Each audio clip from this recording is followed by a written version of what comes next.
शर्म लिहाज तो कहीं किसी गत्तर में होगा ही नहीं नरेंद्र मोदी, क्योंकि बेशरम का यदि भारत में कोई ताज होता, कोई अवार्ड होता, तो बेशर्मी का अवार्ड सिर्फ नरेंद्र मोदी को मिलना चाहिए था। मिलना चाहिए था कि नहीं?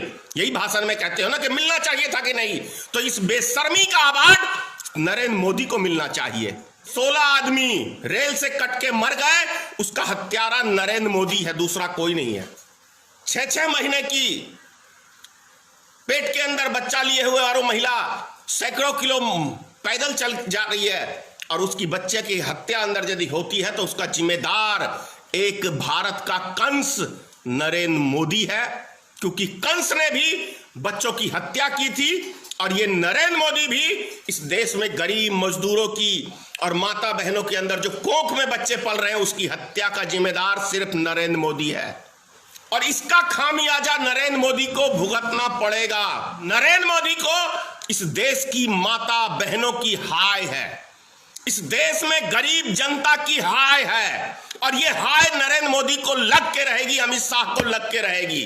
पिछले जो 70 साल में ये देश विकास किया, उसका सर्वनाश करने का यदि किसी ने काम किया तो नरेंद्र मोदी ने किया। तो इन्हें सत्ता में बने रहने का 1 मिनट भी कोई अधिकार नहीं है।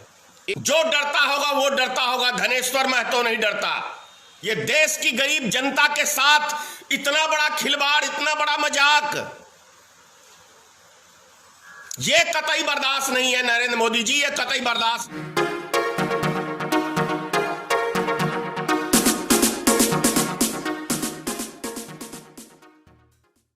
मोदी सरकार ने फिर से देश की जनता, गरीब जनता, मजदूर जनता को फिर से धोखा दे दिया मोदी ने। आज दिल्ली में जो आज से ट्रेनें चल रही हैं 15 शहरों के लिए, वो सारी की सारी वीआईपी ट्रेनें हैं। वीआईपी मतलब एयर कंडीशन, जो एसी ट्रेन है वो चालू की जा रही है। तो एसी में मजदूर आदमी 4,000-5,000 रुपए का किराया नहीं दे के जा सकते हैं।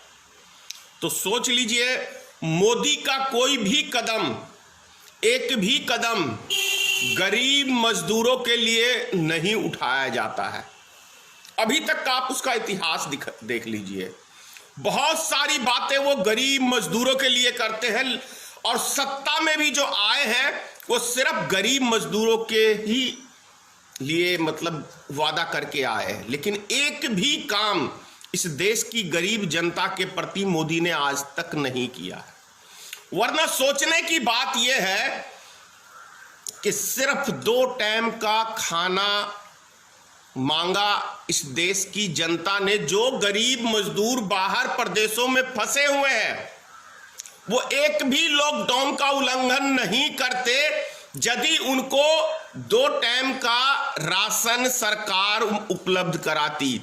और यही मोदी सरकार है, यही नरेंद्र मोदी है जिसने कहा कि हमारे पास पूरा पर्याप्त भंडार है अनाज का, किसी चीज की कोई कमी नहीं है। लेकिन कमी है, अरे आपका घर भरा हुआ है, उससे कोई बहस नहीं है, लेकिन गरीब मजदूरों के लिए जब 2 टाइम का आप अनाज नहीं मुहैया करा सकते तो कोई फायदा नहीं है। भले आप कुछ भी हो, उससे कोई बहस नहीं है। अब मैं कुछ आप लोग को माननीय पूर्व प्रधानमंत्री अटल बिहारी वाजपेयी जी का एक बयान दिखाता हूं, साथ में नरेंद्र मोदी जी का एक बयान दिखाता हूं। आप लोग स्वयं फैसला करें कि यह प्रधानमंत्री सच्चा है या स्वर्गीय अटल बिहारी वाजपेयी भारत रत्न प्रधानमंत्री जो पार्लियामेंट में कहा था वो सच बोल रहे थे, या ये प्रधानमंत्री सच बोल रहा है। इसका डिसीजन आप स्वयं करेंगे। बस वीडियो को आप लोग ध्यान से सुने। आपके गांव में जो गरीब है उसकी गरीबी में कोई फर्क पड़ा है? 60 साल में उसके जीवन में कोई बदलाव आया है? जो नौजवान बेरोजगार है उसको रोजी रोटी का प्रबंध हुआ है? जिस खेत को पानी चाहिए उसे पानी मिला है? जिस बीमार को दवाई चाहिए दवाई मिली है? भाइयों बहनों, क्या इस देश पे राज करने वाले लोगों को इसका जवाब देना चाहिए कि नहीं देना चाहिए? इन्होंने जवाब देना चाहिए कि नहीं देना चाहिए? ये जवाब देते हैं। 50 साल में हमने प्रगति की है, उससे कोई इनकार नहीं कर सकता। चुनाव के दौरान वोट मांगते हुए, सरकार की नीतियों पर कठोर से कठोर प्रहार करते हुए और पुरानी सरकार की नीतियों में आलोचना करने के लिए लायक बहुत सामग्री थी। हर जगह मैंने ये कहा कि मैं उन लोगों में से नहीं हूं जो 50 वर्ष की उपलब्धियों पर पानी फेर दें। ऐसा करना देश के पुरुषार्थ पर पानी फेरना होगा। ऐसा करना देश के किसान के साथ अन्याय करना होगा, मजदूर के साथ जाति करनी होगी, आम आदमी के साथ भी वो अच्छा व्यवहार नहीं होगा।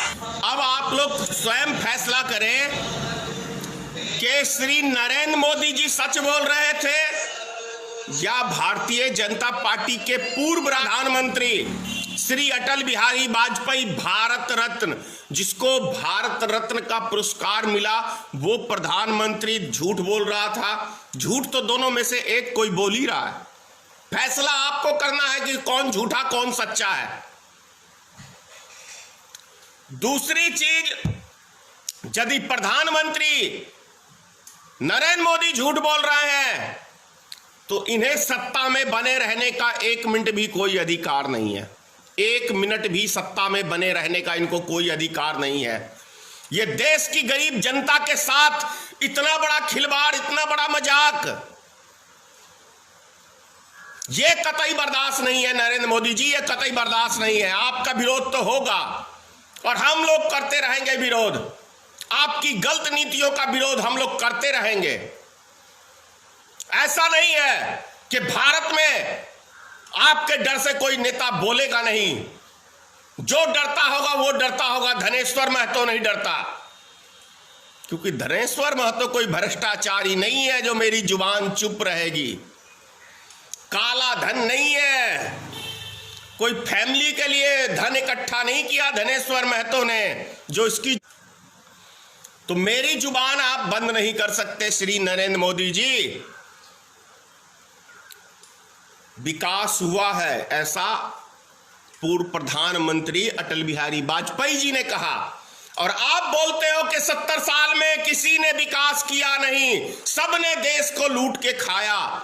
तो 70 साल में तो 6 साल आपके भी प्रधानमंत्री होते हो, तो मतलब स्वयं कह रहे हैं नरेंद्र मोदी जी कि मैंने इस देश को लूट के खाया है। ये नरेंद्र मोदी का बयान है। 70 साल में उसकी भी सत्ता आती है। और मेरे ख्याल से पिछले जो 70 साल में ये देश विकास किया, उसका सर्वनाश करने का यदि किसी ने काम किया तो नरेंद्र मोदी ने किया। पूरी अर्थव्यवस्था सारी की सारी चौपट कर दी। आप इतना सोचो ना, जिस दिन लॉकडाउन किया, अगर ये चाहते तो एक एक नागरिक वो अपने अपने घर को सुरक्षित पहुंच जाते, लेकिन ऐसा नहीं किया। आज इस देश की दशा ऐसी कर दी है कि हम इस महामारी से भी यदि अभी महीना 2 महीना में उभर जाते हैं तो गरीब मजदूर सालों भर, कम से कम सालों भर वो सोचेंगे कि मैं बाहर जाऊं कि नहीं जाऊं, क्योंकि ये मोदी सरकार कब ऐसा कौन सा डिसीजन ले लेगा कि कब हमको ये भूखों मार देगा, इसकी कोई गारंटी नहीं है। अरे कहावत है, अनाड़ी का खेलना, खेल का सत्यानाश। और ये खिलौना नहीं है देश। 135 करोड़ की पॉपुलेशन है नरेंद्र मोदी जी, और 135 करोड़ जनता की जान के साथ, उनके बाल बच्चों के साथ, उनके रोजगार के साथ, उनकी आत्मा के साथ खिलवाड़ करने का काम सिर्फ नरेंद्र मोदी ने किया है। और इसका खामियाजा नरेंद्र मोदी को भुगतना पड़ेगा इसी पृथ्वी लोक पे, इसी देश में, क्योंकि ये गरीब मजदूरों की हाय से बड़े से बड़ा भी व्यक्ति बच नहीं पाया है। और नरेंद्र मोदी को इस देश की माता बहनों की हाय है, इस देश में गरीब जनता की हाय है, और ये हाय नरेंद्र मोदी को लग के रहेगी, अमित शाह को लग के रहेगी। और बिहार के मुख्यमंत्री को भी लटके रहेगी। जो भी गरीबों को सताता है, ईश्वर भी उसको माफ कभी नहीं करता है। पैदल चल के आ रहे हैं 2-2 हजार किलोमीटर। आज कल ही की बात है, फिर से एक बिहार का आदमी लखनऊ में अपनी फैमिली के साथ साइकिल से ही आ रहा था और वो एक्सीडेंट का शिकार हो गया। उसकी मौत के जिम्मेदार सिर्फ और सिर्फ नरेंद्र मोदी हो, दूसरा कोई नहीं है। 16 आदमी रेल से कट के मर गए, उसका हत्यारा नरेंद्र मोदी है, दूसरा कोई नहीं है। 6 महीने की पेट के अंदर बच्चा लिए हुए और वो महिला सैकड़ों किलो पैदल चल जा रही है और उसकी बच्चे की हत्या अंदर यदि होती है तो उसका जिम्मेदार एक भारत का कंस नरेंद्र मोदी है, क्योंकि कंस ने भी बच्चों की हत्या की थी और ये नरेंद्र मोदी भी इस देश में गरीब मजदूरों की और माता बहनों के अंदर जो कोख में बच्चे पल रहे हैं उसकी हत्या का जिम्मेदार सिर्फ नरेंद्र मोदी है। ये कतई भी ये देश की जनता माफ नहीं करेगी। और भी कुछ एक आध चीजें दिखा दूं आपको। शर्म लिहाज तो कहीं किसी गत्तर में होगा ही नहीं नरेंद्र मोदी, क्योंकि बेशरम का यदि भारत में कोई ताज होता, कोई अवार्ड होता, तो वो बेशर्मी का अवार्ड सिर्फ नरेंद्र मोदी को मिलना चाहिए था। मिलना चाहिए था कि नहीं? यही भाषण में कहते हो ना कि मिलना चाहिए था कि नहीं? तो इस बेशर्मी का अवार्ड नरेंद्र मोदी को मिलना चाहिए। एक वीडियो और दिखाता हूं मैं आपको, सुन लीजिए। कोरोना वायरस के ऊपर कितनी शानदार स्पीच देते हैं, ऐसा कौन सा तीर मार दिया है। और भारत के सबसे बड़े पत्रकार रवीश कुमार की बयान सुन लीजिए। भारत में यदि किसी को अवार्ड मिला है इंटरनेशनल, एशिया का सबसे बड़ा अवार्ड, तो वो रवीश कुमार को ही मिला है, किसी गोदी मीडिया को नहीं दिया है। सुन लीजिए एक बारी। महीना 1.5 महीना पहले कई देश कोरोना संक्रमण के मामले में एक प्रकार से भारत के बराबर खड़े थे। आज उन देशों में भारत की तुलना में कोरोना के केसेस 25 से 30 गुना ज्यादा बढ़ गए हैं। भारत ने समस्या बढ़ने का इंतजार नहीं किया, बल्कि जैसे ही समस्या दिखी उसे तेजी से फैसले लेकर उसी समय रोकने का भरसक प्रयास किया। तो आप लोग समझ सकते हैं, अब ये प्रमाण था कि जब पूरी दुनिया महामारी घोषित कर दिया था इस कोरोना वायरस को, तो नरेंद्र मोदी जी अपने यार ट्रंप के स्वागत में गुजरात में लगे हुए थे। तो अपने यार नरेंद्र मोदी की स्वागत में गुजरात में लगे हुए थे और इस देश की मीडिया 7 किलोमीटर लंबी दीवार भारत के गरीब मजदूरों की झुग्गी छुपाने में लगी हुई थी। ये हाल है नरेंद्र मोदी सरकार का। तो आप लोग समझ सकते हैं कि देश के प्रधानमंत्री सिर्फ अपने मन की बात बताते हैं, तभी तो 6 साल में एक बार भी भारत में प्रेस कॉन्फ्रेंस नहीं किया है मोदी ने। सिर्फ 6 साल से आपको अपने मन की बात सुनाई है, क्योंकि मोदी को डर लगता है कि इस भारत के अंदर भी ईमानदार पत्रकार हैं जो मुझसे पूछ सकते हैं कि आपका दायित्व क्या है और आप कर क्या रहे हैं। मुझसे कोई पत्रकार न पूछ ले कि आप कर क्या रहे हैं, तो मैं क्या जवाब दूंगा? शर्मसार हो जाऊंगा। इसलिए नरेंद्र मोदी कभी एक भी प्रेस कॉन्फ्रेंस, ये सच्चाई है। इतना ही कहूंगा।